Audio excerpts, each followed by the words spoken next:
Man must go back in memory, seek for and destroy the causes of evil however far back they lie. This going into the past and replaying a scene of the past in imagination as it ought to have been played the first time, I call revision. And revision results in repeal. Changing our lives means changing the past. The causes of the present evil are the unrevised scenes of the past. The past and the present form the whole structure of man. It is carrying all of its contents with it. Any alteration of content will result in an alteration in the present and future. Live nobly, so that mind can store a past well worthy of recall.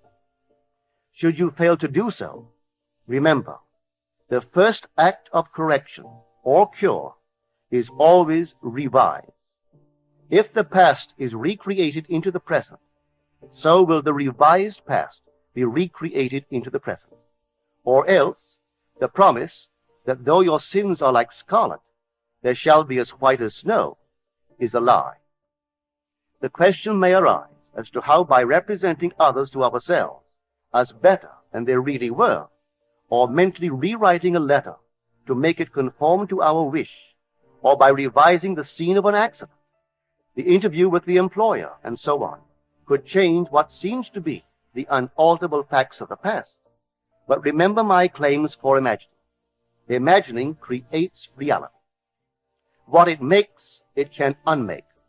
It is not only conservative, building a life from images supplied by memory. It is also creatively transformative, altering a theme already in being. The parable of the unjust steward gives the answer to this question.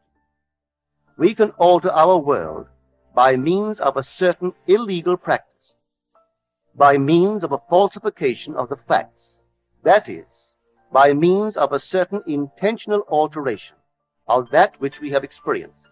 And all this is done in one's own imagination.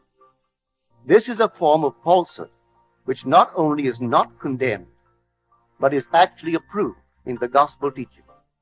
By means of such a falsehood, a man destroys the causes of evil and acquires friends, and on the strength of this revision, proves, judging by the high praise the unjust steward received from his master, that he is deserving of confidence. Because imagining creates reality, we can carry revision to the extreme and revise a scene that would be otherwise unforgivable. We learn to distinguish between man, who is all imagination, from those states into which he may enter. An unjust steward, looking at another's distress, will represent the other to himself, as he ought to be seen. Were he himself in need, he would, like the man on the cover of this record, enter his dream house in his imagination and imagine what he would see, and how things would seem, and how people would act after these things should be. Then in this state he would fall asleep, feeling the way he would expect to feel under such circumstances. Would that all the Lord's people were unjust stewards, mentally falsifying the facts of life to deliver individuals forevermore. For the imaginal change goes forward until at length the altered pattern is realized on the heights of attainment. Our future is our imaginal activity in its creative march. Imagine better than the best you know.